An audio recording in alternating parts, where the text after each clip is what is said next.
What's up guys, it's SLOTH here, and today we're looking at the patch notes for patch 5.22 Arrival. And this patch is amazing. This patch is the patch we've all been asking for, waiting for, in terms of balance, in terms of changes. It also comes with a lot of cool skins, but honestly, the big part here is we finally get all the nerfs that we were waiting for, and it's great. It's just awesome. Like this patch makes me happy. I think the last patch that made me that happy was, I don't know, the mid-season patch, maybe, but this one is great. Let's start with the skins first. There's already a quick teaser from Hyris for the skins as well. There's a quick teaser video. The patch notes show will be on Friday. I will also make a video on the skins again because they're not really shown anywhere yet. And then we'll look again at the whole thing on Friday. But yeah, let's look at the skins here first. And we have Cyber Samurai Hachiman. This is, in my opinion, probably the most boring concept because I think we have quite a few like armored mecha rider kind of style characters already. So this is just like, yeah, whatever. It still looks kind of cool, but it's just nothing special to me. The next one, though, is the first one that is special, and that is Fenrir Brutal Dragon. So this is a Fenrir skin that completely reskins him from a wolf to a dragon. And if that isn't cool, then nothing is cool, I guess. And that one I really like, but it gets better. Next, we have Shadow Punch Raven.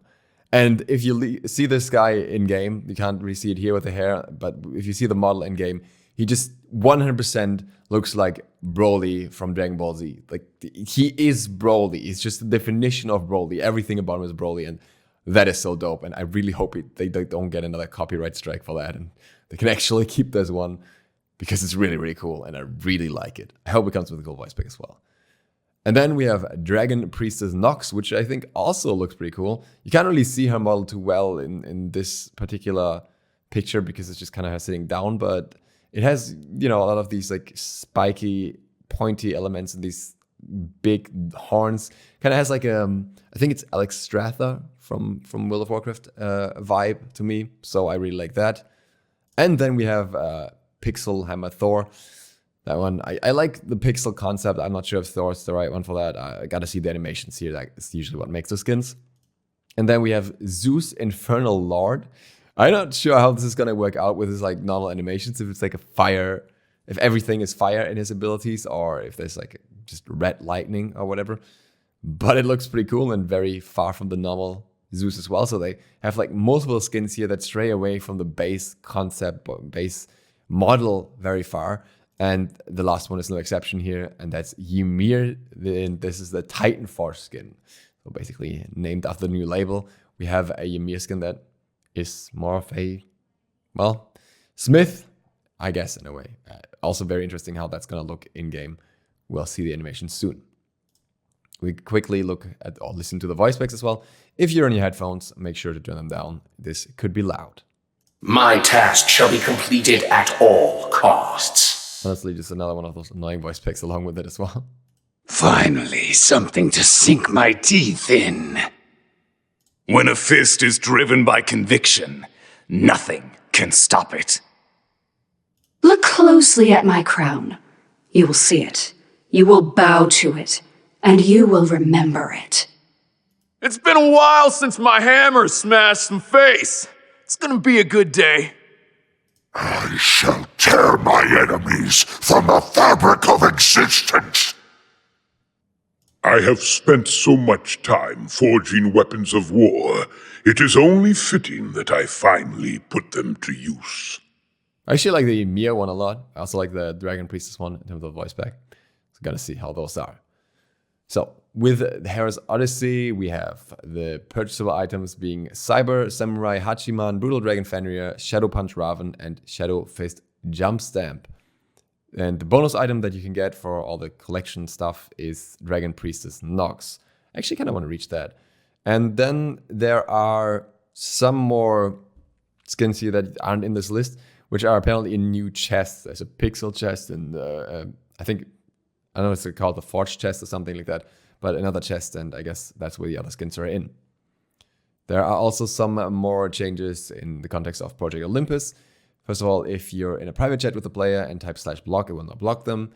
Players on PC can now log out on the homepage, and the minimap icons in the arena for the Minotaurs have been updated. And there's going to be player gifting. You can't just gift anything, but you will be able to gift certain things, being emotes, voice packs, or skins, along with a short message. Well, actually, sorry, there are skins here. Never mind. I thought there was something else. So, yeah, apparently you can gift everything, but I think there will be some restrictions to it, because there will be an FAQ for it and more information, because otherwise I think people could just easily abuse making smurfs for extra gems, for extra skins. But then again, making smurfs is going to be harder with Steam, so I don't really know how it's going to work. But yeah, it's going to be interesting either way. I think it could be pretty cool if it works out properly. Miscellaneous. We have a new addition to the awesome chest, being Fed Loki Cabrakan. Don't miss out on that one if you can. And Northern Ranger Hachiman. In the Fantasy Point store, we now have Heartbreaker Nox, also pretty cool skin. Rock of Bisrock Raven, also a pretty cool skin. And Almighty Zeus. Not the cool skin. We have new loadout items. The Titan for Chimere Announcer Pack. Yet another Announcer Pack. They're going crazy with those ones. 1v1 Deathmark. Infernal Fountain Skin, and Cubic Recall Skin. I don't know if cubic is a cube around you. Then we have a lot of bug fixes. Just the first one here, general being fix an issue where the portal in Arena would disappear before the screen fully faded to black during the victory defeat segment. Fix an issue where some ultimates with multiple fire instants like Ragin and Kamazots would get into buggy animation states when spamming. Spectator, fix an issue where not all banners would load properly. And then a bunch of specific console fixes here. We also have some guard fixes. First one here is just for Artemis Skin, just some visual effects for a doubled basic attack apparently. And Bakasura had an issue where he could deployables he shouldn't be able to eat. I'm not going to say which one it is here, but that was pretty stupid and should not have been possible. And if you knew about this and you would actually actively abuse this, you could really abuse this, basically. So it's good that that's getting fixed. Fenrir could use his ultimate bite while using Aegis Amulet. That was fixed. And Fenrir's Unchained would play the leap animation even when it was interrupted before it could fire. And Thor, when aiming Thor's Tectonic Rift, enemies who will be hit by it will now highlight. Also makes it a little bit easier, I guess. And that brings us to the more important part here, and that's the balance. First one being item balance, and that's just one. And that's one that's kind of necessary. Soul Reaver is currently too efficient at damaging enemies, especially in situations where the target is taking the maximum damage from this effect. We are reducing the top end potential of this item to bring it more into line. Decrease the maximum health percentage damage of this item, or this item could do, from 8% to 7%. That's absolutely fair. I think Soul Reaver is still going to be a very strong, important pickup, and this is going to be hardly noticeable considering in how many situations Soul Reaver is still good on many, many guards. So, good nerf probably needs more nerfs down the road.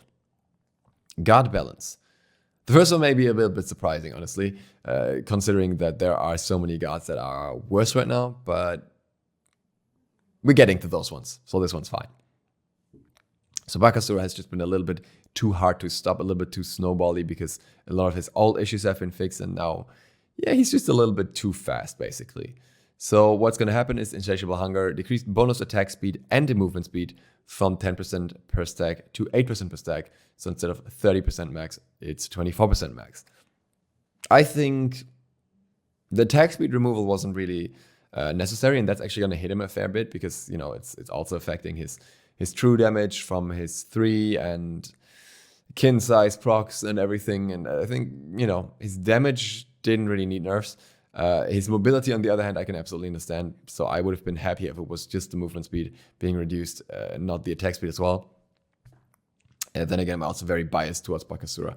So maybe this is fair. Maybe people struggle with him more than I'm aware of. He's definitely not a bad pick, but I don't think he's like a top pick right now. So I think the attack speed, the movement speed alone would have been enough, and the attack speed could have been left alone. Bastet.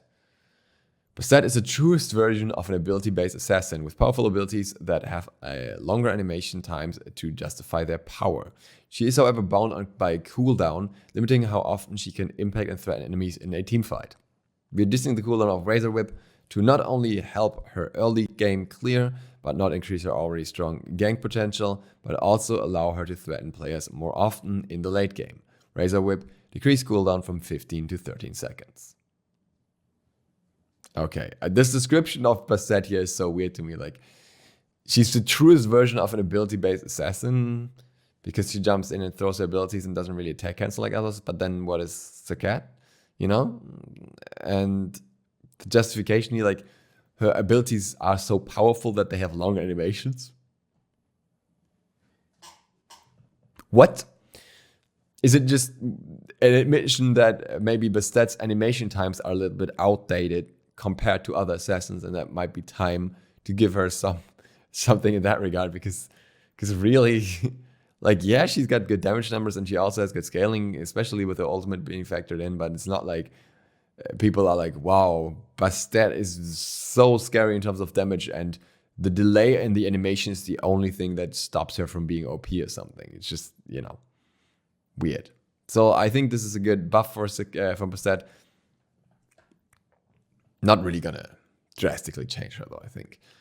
We have to see how the meta shapes now with all the changes to all these cards, but I think just that cooldown reduction alone is not gonna be enough to make her skyrocket unless something else happens along with it. Next one is Erlang Shen. Erlang Shen has been incredibly strong since his changes overall, so he's getting some more nerfs, and that is very understandable. Spot weakness decreased physical power scaling from 15% to 10% per basic attack. Nothing crazy here, just, you know, a little bit less scaling extra. 72 transformations decreased turtle farm bonus movement speed from 100% to 75%.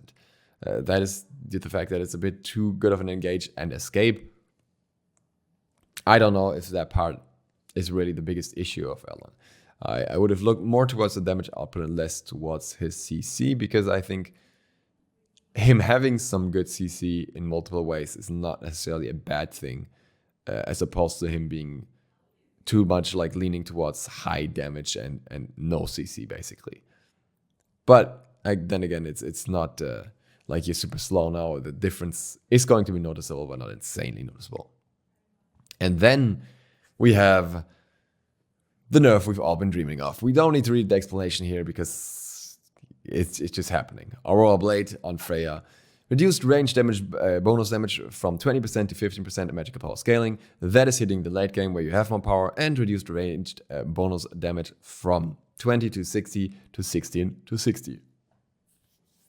So, we still have an overall, same bonus base damage output in late game, but the earlier stages are going to be weaker per hit, meaning that she is going to be slowed down in her clear and her pressure, and that is what is required because Freya has just been too strong. It's through too many stages in the game, so good on them for nerfing that. And I think Freya is gonna, slowly go down the tier list a little bit, as she usually does, because she's gonna get some gradual nerfs. But this is finally one in the right direction. Instead of constantly nerfing the one, actually nerfing the two, which is probably the much bigger problem. The next thing that I imagine would probably be her mana sustain being targeted as well. We'll see if it even comes to that. And then we have the big one, the really big one this patch, and that's Mercury. Made you look, this ability is no longer considered a basic attack for item effects. For example, Frostborn Hammer and Golden Blade will no longer proc. This ability can still critical strike.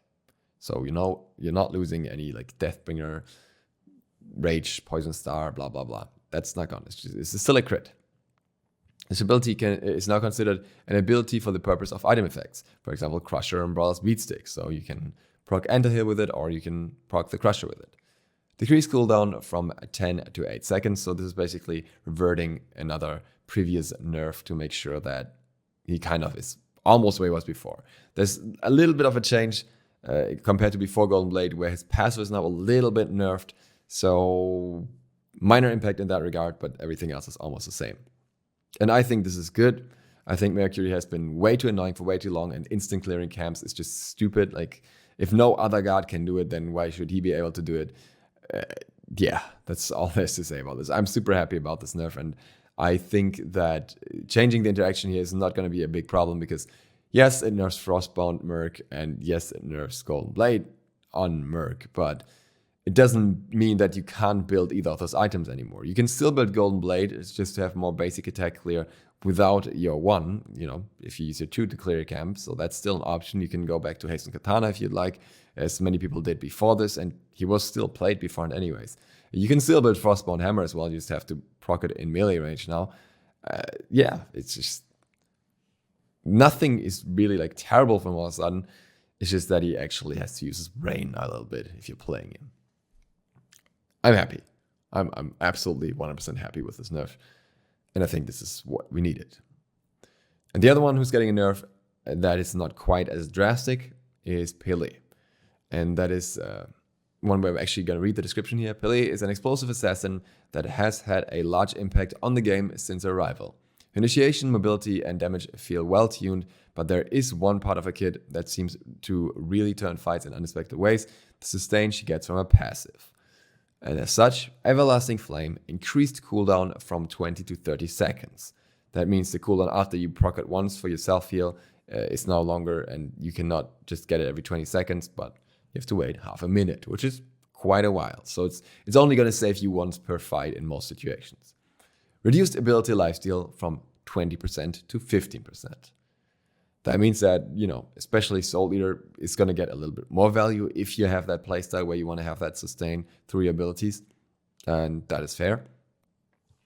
And yeah, other than that, she's just going to have a little bit less sustain. She's still going to have an insane amount of burst. And I am kind of concerned that that is still going to be a problem. Like, the big issue with Pele right now is that her ult is so strong that comboing in her ult, even when the basics only do 50% of the damage, just often is a death sentence for enemies that don't have Aegis or something up and can't get away from you.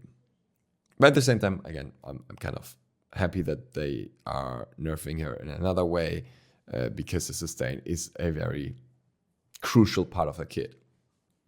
I wasn't expecting massive nerfs for Pele. I was expecting nerfs, but not massive nerfs.